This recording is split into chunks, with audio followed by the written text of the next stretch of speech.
Late 1944, the skies over the Pacific belonged to the United States. But slashing through the clouds is a dark green interceptor, moving with a speed and agility that catches American pilots completely off guard. By this point in the war, Japan's A6M is obsolete. Its light airframe is being routinely shredded by a new generation of heavily armored Allied fighters. Aircraft like the massive dark blue F4U Corsair can absorb heavy damage and outrun almost anything Japan can put in the air. This is the Kawanishi N1K2-J Shiden-Kai, known to the Allies as N1K2-J Shiden-Kai, known to the Allies as George. It was the land-based interceptor built to contest the air superiority the Americans took for granted. It packs devastating firepower. With four 20mm cannons mounted in the wings, a single burst delivers more destructive force than almost any single-engine fighter the Americans are flying. This schematic shows a cross-section of the Shiden-Kai's wing, detailing a specialized mercury-switch senses the G-forces of a tight turn. The flaps automatically extend to increase aerodynamic lift, allowing the heavy fighter to outturn its opponents. The Shiden-Kai is an engineering masterpiece, The Shiden-Kai is an engineering and often masterpiece, exceeding the fully performance of capable of anything the matching Allies can and launch often against it. exceeding the In performance of February anything the Allies can 1945, launch against a it. small formation In of February elite Japanese pilots 1945, takes to the a sky small to formation intercept a of heavily elite armed, Japanese pilots numerically takes to the superior sky patrol of to U.S. intercept Navy a heavily Hellcats. armed, At the numerically center of the superior engagement patrol is of veteran U.S. Navy ace Hellcats. Kawanishi Muto, At the center of the exploiting the engagement automatic is combat veteran flaps. ace Kawanishi Muto Muto. violently snaps his Exploiting the Shiden-Kai automatic through turns combat that flaps, American pilots Muto physically cannot violently follow, snaps his Shiden-Kai repeatedly through placing turns his that four American cannons pilots right on physically target. cannot follow, The brief, brutal repeatedly dogfight placing his ends with four four cannons American right on Hellcats target. falling from the The sky. brief, brutal The dogfight Japanese ends with formation four returns to American base Hellcats without falling losing a from the single sky. aircraft. The Japanese If formation Japan returns possessed to an base interceptor without with this losing a level of single lethal aircraft. performance,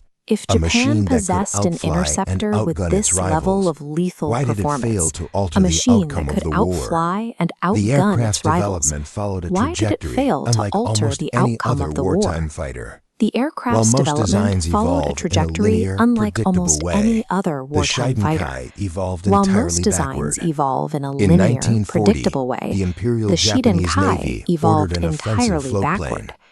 The In Kawanishi 1940, the Imperial N1K-1 Japanese Kyofu, Navy ordered an equipped with a offensive massive central floatplane, pontoon. the Kawanishi It was designed to N1K-1 provide air cover Kyofu. over remote Equipped amphibious with a island massive central invasions pontoon, where no it was runways designed to existed. provide air cover But over by remote amphibious 1943, island invasions Japan's where empire no was runways rapidly existed. collapsing. But by They no longer 1943, needed an offensive Japan's island empire hopper. was rapidly They needed a collapsing. defensive They no longer land-based needed an interceptor. offensive island hopper. Kawanishi They engineers needed a hastily stripped away the defensive pontoons, land-based interceptor. redesigned the fuselage, Kawanishi and engineers dropped the hastily wings to stripped away create the the pontoons, Shiden-Kai. redesigned To the wield this fuselage, new weapon, and dropped the the wings Navy to turned to create the Captain Minoru Shiden-Kai. Genda, the To tactical wield this new architect weapon, of the Pearl the Harbor Navy attack. turned to Captain Minoru Genda Genda, scoured the the shrinking tactical Japanese architect of military the Pearl to Harbor pull the few attack. surviving Genda veteran scoured the aces into a shrinking single Japanese elite military defense to force. pull the few surviving veteran aces 343rd into a single Kokutai, elite known as the defense Sword force. Unit. The The Shiden-Kai was an 343rd engineering Kokutai, paradox. known as the Sword Unit. It was a machine born to The support Shiden-Kai was Imperial an expansion engineering across the paradox. ocean. It Now was a forced machine into a born to desperate support struggle to Imperial defend a expansion collapsing across the homeland. ocean, now The forced pilots into of a the desperate struggle to 343rd defend were a highly collapsing skilled, homeland. but they were also The incredibly pilots young. of the 343rd After were highly deploying to skilled, Matsuyama but they were Air also Base, incredibly young. 19-year-old petty officer After deploying Kasai to and his Matsuyama Air squad Base, mates visited a local 19-year-old petty restaurant officer Kasai where they and were his squad welcomed mates by the visited owner, a local woman restaurant named where they were Imai, welcomed by the owner, touched by the a young woman men named fighting to Kotoko defend her Imai. city. Touched by the Imai young men dismantled fighting her to own defend white her silk city, bridal kimono, Imai dismantled her dyed own the white fabric silk bridal purple, kimono, and dyed the fabric hand-embroidered purple, scarves for the and pilots. hand-embroidered scarves for It the became pilots. a deeply It personal became a symbol deeply of personal morale symbol for the of Sword morale Unit. for the Sword Unit. But grassroots morale Grassroots morale could not fix the physical limits limits of the aircraft's propulsion. The Shiden-Kai relied on the complex Nakajima-Homare radial engine, a power plant that struggled to perform in the very environment where it was needed most. This chart tracks the Homare engine. Altitude is on the vertical axis, horsepower on the horizontal. Past 21,000 feet, the power curve plummets. This creates a red tactical dead zone. The interceptor is agile near the ground, but sluggish and unreliable at high altitudes. The ultimate low-altitude dogfighter was effectively blind and breathless, exactly where the greatest threat to Japan was massing. America was flying fleets of massive B-29 superfortresses at altitudes soaring far above the Shiden-Kai's effective reach.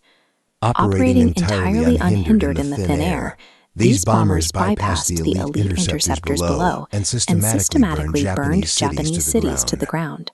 The bombing campaign systematically dismantled Japan's aerospace industry.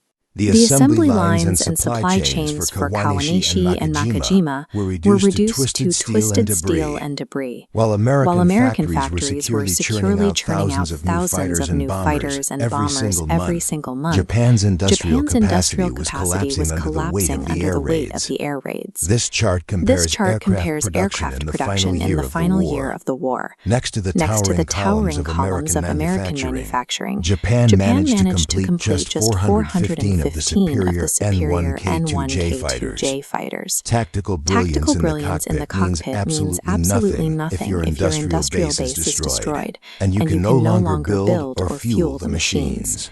The human cost reflects this grim arithmetic. Out of all the young men in the 343rd who received a handmade purple scarf, only 3 survived the war. It is easy to look back at the violet lightning and romanticize a master pilot in an elite machine holding off a swarm of enemies. But the sheer weight of industrial attrition simply erased them from the sky. Wars are won by logistics, supply chains, and industrial scale. Without them, even a masterpiece of engineering is nothing but a ghost in a collapsing empire.